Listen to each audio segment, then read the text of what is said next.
Hi everyone, welcome back. Today I want to show you how to make this incredibly soft and drapey drop stitch infinity scarf. For this tutorial you are going to need your 46 or 48 pin Centro Addy knitting machine. You are going to need a tapestry needle, some embroidery scissors. You are also going to need 2 colours of waste yarn. Make sure that they are in a massively different colour to your working yarn so that you can see the waste yarn as you're removing it. And then you're also going to need your working yarn. I am using Papeteer Batik today in the shade 554-36. This ombre shade works really well with these infinity scarves. You can use whatever yarn you like, but I would say if you're going to use one, make sure that it's one that is easily frogged, because a lot of this drop stitch effect comes from frogging stitches after you've knitted them. So without further ado, let's get cracking. So first things first, you want to cast on with your main colour of waste yarn using the normal front back cast on method. If you don't know how to cast on, then I'll pop a link to my cast on video up in the top corner. And then you want to knit as many rows of waste yarn as you feel comfortable with. For me, that's about 5 or 6.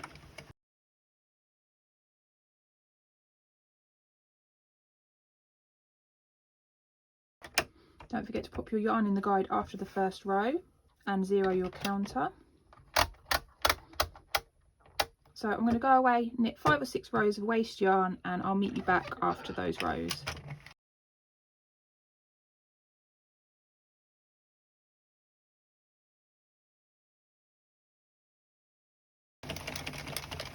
So I'm just coming up to the last round of my main waste yarn, and what you want to do now is cut your waste yarn and drop it into the middle to the left of the last white pin on your machine. And then you want to grab your contrasting waste yarn and pop the end into the yarn guide and drop that to the right of the first black pin. And then we're going to knit 1 round in the contrasting waste yarn. I have a separate video that shows why I do this. It's a great method for making the cast on end in particular of waste yarn really easy to remove.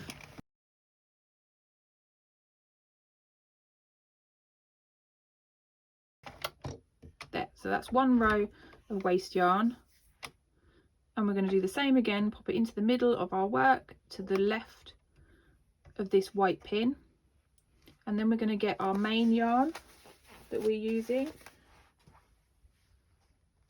I love this ombre shade, and we are going to join our main yarn, but really importantly you want to leave enough tail to be able to pick up your stitches from your waste yarn. I've seen lots of people say that you don't need to use waste yarn when you're making these drop stitch scarves, but if you don't use it and you use the normal cinch method, if you carry on pulling all your stitches out at the end, it will just unravel back on itself. So you do need the waste yarn. It does make a difference. I have tried loads of different methods when I practice these, and I cannot get it to work without using waste yarn. So now we're going to go ahead, we're going to knit with our main colour yarn, and we're going to knit 100 rows in our main colour. Don't forget to 0 your counter after you've done your waste yarn so you can get a good gauge of how many rows that you're doing. So I'm going to go away and I'm going to knit 100 rows, and I will meet you back when we're at the end of the project and show you what we do next.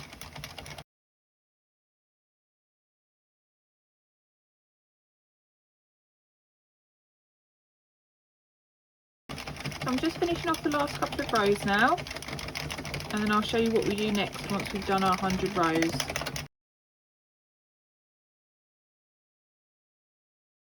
So there, that's 100 rows. And what you want to do next is leave a decent amount of tail so you can pick up your stitches, and you want to cut your working yarn. Then you want to remove it from your yarn guide and crank round so that that last white pin takes in your yarn. That's really important, that it takes in the yarn. And then once you're done with that, you want to get your tapestry needle and you want to thread it onto the end of your working yarn. And we are now going to work our cast off, but we're going to do it slightly differently to how we normally would. So we are going to only cast off every other stitch. So we are going to only cast off our odd numbered stitches. So you're going to turn to cast off as you normally would, and you're going to pick up stitch 1,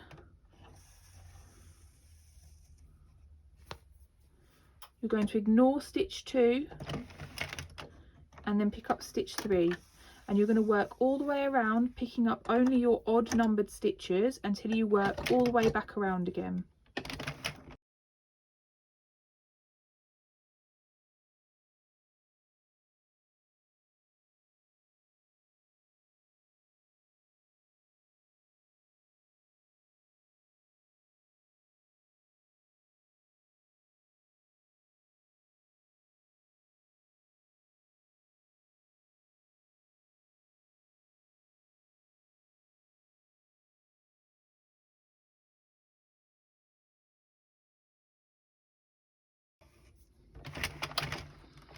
The last stitch, number 45. So once you've picked up every other stitch all the way around, you'll find that your work doesn't fall off the machine like it normally would, because we've not picked up every stitch.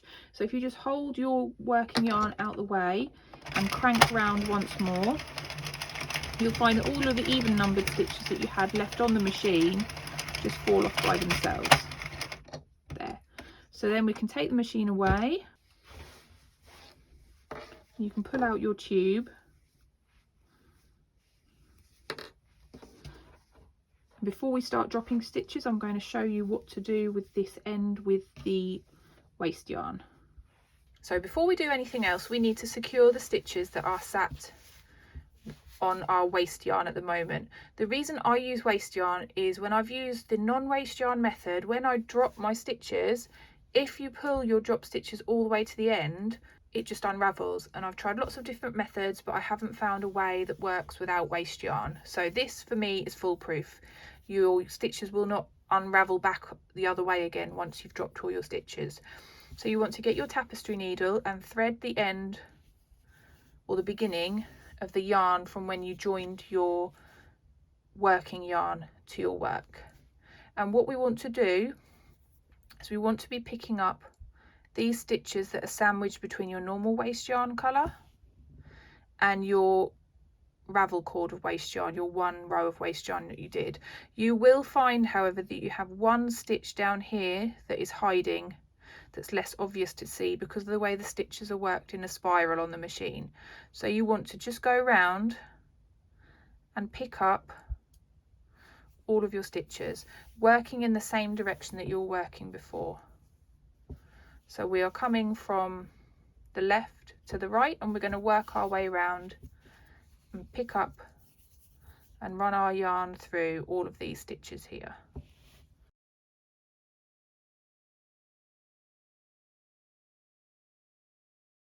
Make sure that none of your waste yarn gets tangled in with those stitches. You just come from underneath and run your yarn through them. The two colours of waste yarn make it easier for you to see where the stitches are that you're aiming for. So just once again, it's these loops here that we are aiming to pick up.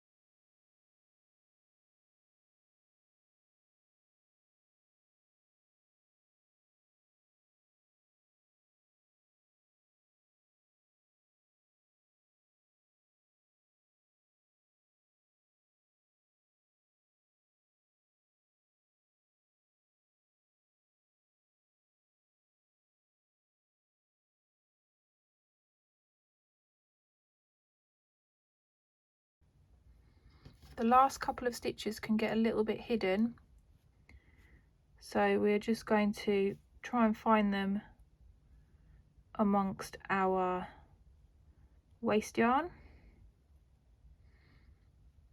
They are here.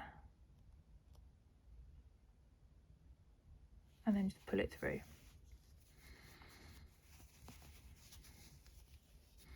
So that's secured all our stitches, and then what you can do is from the opposite end to where your cast on yarn is, with this waste yarn method, you grab a loop of your one row of waste yarn and pull. Just pull it all the way out. And then what that does is it means that your waste yarn just pops off. And that has secured all these stitches here. So then you can cinch these tight-ish, like that. And now the fun bit begins. So from the top end, where we cast off,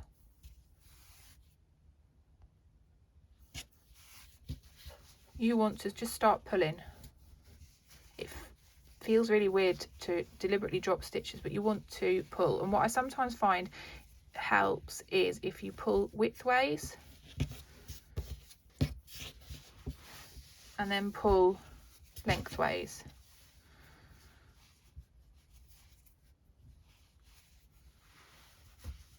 And they'll start to drop. The first few rows are a bit difficult, but once you get going, they will drop. This is why we only cast off every other stitch.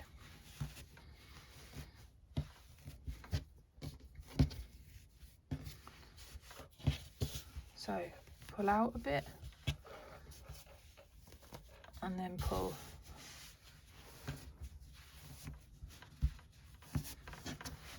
And what we are doing by doing this is all of those stitches that we've spent ages knitting,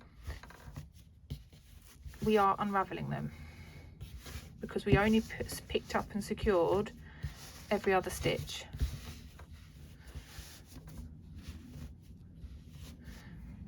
This is why at the beginning of the video I suggest that you use a yarn that doesn't mind being frogged, because if you're using a roving yarn, this would be interesting.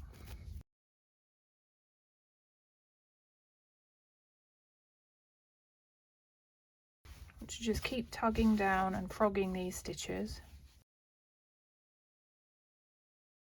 and you'll notice your scarf get longer the more that you frog, and this is why you only need 100 rows for a full length infinity scarf.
Sometimes it helps to get your hand inside, like I'm doing, just so that you can manipulate the stitches a bit better to get them pulled out.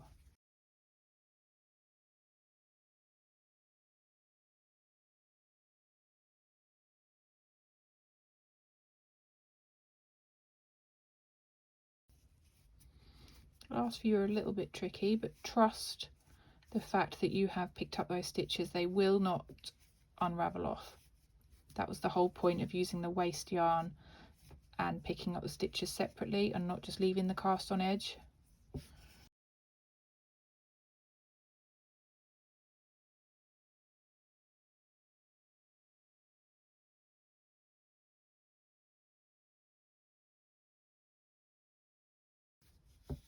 So that you can see is all the stitches dropped, bar a couple.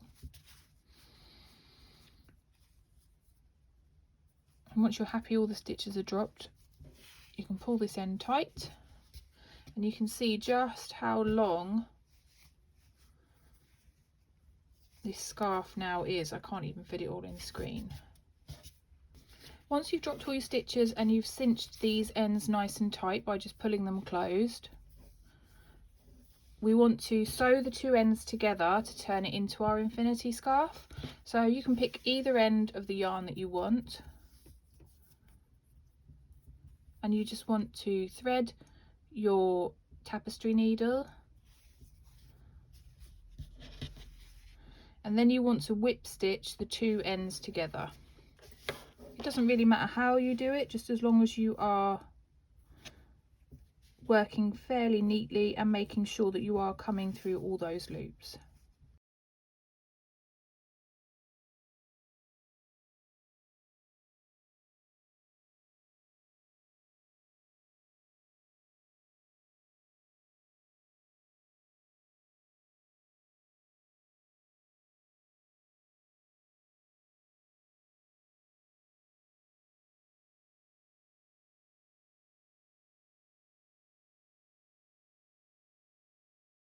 It doesn't have to be that precise, because as you run the stitches through and pull them tight, they get pretty hidden anyway.